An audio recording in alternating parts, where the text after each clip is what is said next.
In this video, what you should avoid during menstruation, and why do we have such rulings in Islam? Are these rulings degrading to a woman? A comparison between Islamic rulings concerning menstruation and the attitude of other cultures, religions, and modern society towards it. See how Islamic rulings are uplifting, beneficial, and sensitive to a woman's feelings.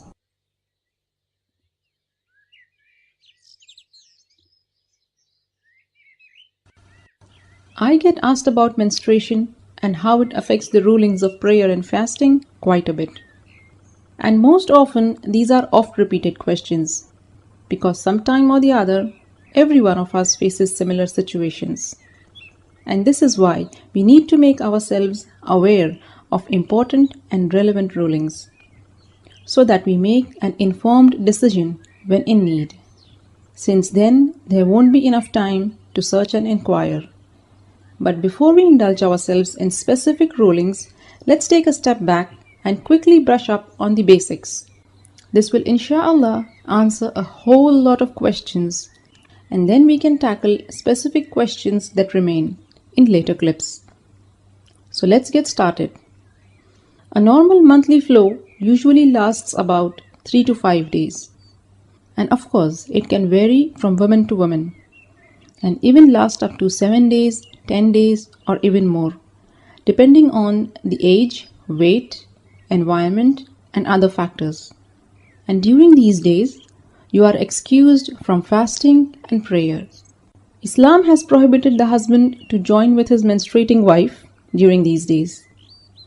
Apart from that, touching, fondling, embracing, everything is permissible. What you should also avoid is tawaf and staying in the masjid. But you can sit in a place that is attached to the masjid. There's nothing wrong with that. If there is a need, you may pass through, like going from door to door or collecting something from the masjid. Once, Allah's Messenger asked Aisha to fetch him a prayer mat from the masjid. She hesitated because of the monthly cycle. Upon this, Allah's Messenger remarked, "Menstruation is not in your hand." Personally, this remark of Allah's Messenger gives me great peace of mind and serenity to my heart, because this is a grand proof of the fact that Islam does not consider us women as impure, such that if we were to step inside the masjid, we will pollute it, which in fact is the main idea behind many strong restrictions in various other religions for the prohibition of menstruating women entering sacred places. Sadly enough, there is a tendency amongst secular awareness groups to club Islamic rulings along with those of other cultures and religions, rulings which are indeed degrading to the women. But if we take a deeper look, it will become apparent that the Islamic rulings, they are a mercy from Allah, where women are excused from fasting and praying. This is lessening the burden of obligations, since menstruation itself brings enough hardships for us to bear. All these rulings are for hygiene purposes and health benefits, as we now know with the advancement of science that during these days a woman's reproductive system is quite sensitive and vulnerable, and hence more susceptible to infections. Islam has thus forbidden the husband to join with her. This is unlike what is found in other cultures. Menstruation was and still is a cause of discrimination against women.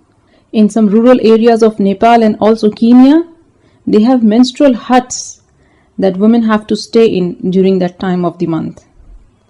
This unnecessary and inconvenient practice is not found in villages alone. Even in cities, in various Hindu societies, she is isolated from her husband and family during these days. They have a separate area for her to sleep. She is not allowed to cook, serve, or touch the drinking water, or even come in contact with other people's food. It is thought that everything a woman touches in this state would rot or become unclean and polluted.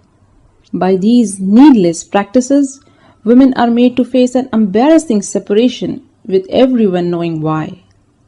She suffers seclusion once every month, or almost a quarter of her life. Whereas in Islam, there is no such restriction at all.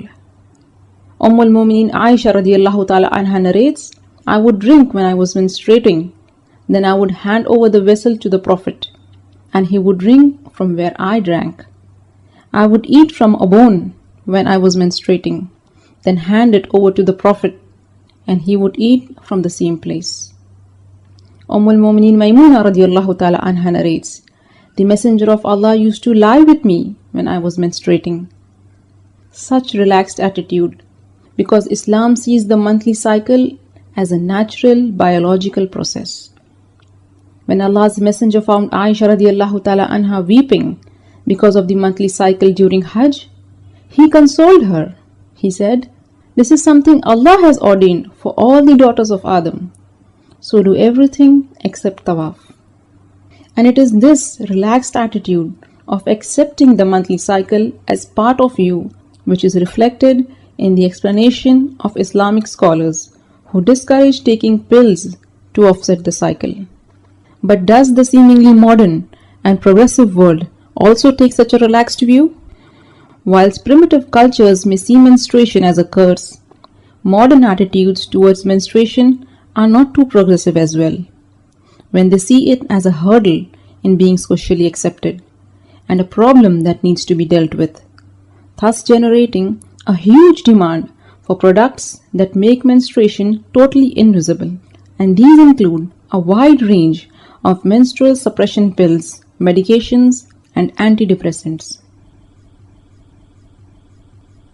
Cultural, modern, or Islamic? Which of these attitudes are truly progressive, uplifting, beneficial, and sensitive to the feelings of a woman? In Islam, there is no complete isolation, nor an obsession with making menstruation completely invisible. Instead, in consideration, the worships are lightened for her. And me being a woman, I truly appreciate the concessions allowed. Menstruation poses limitations? Yes. But it's not a problem in Islam. If we cannot do a few certain acts of worship, this should not make us feel restricted.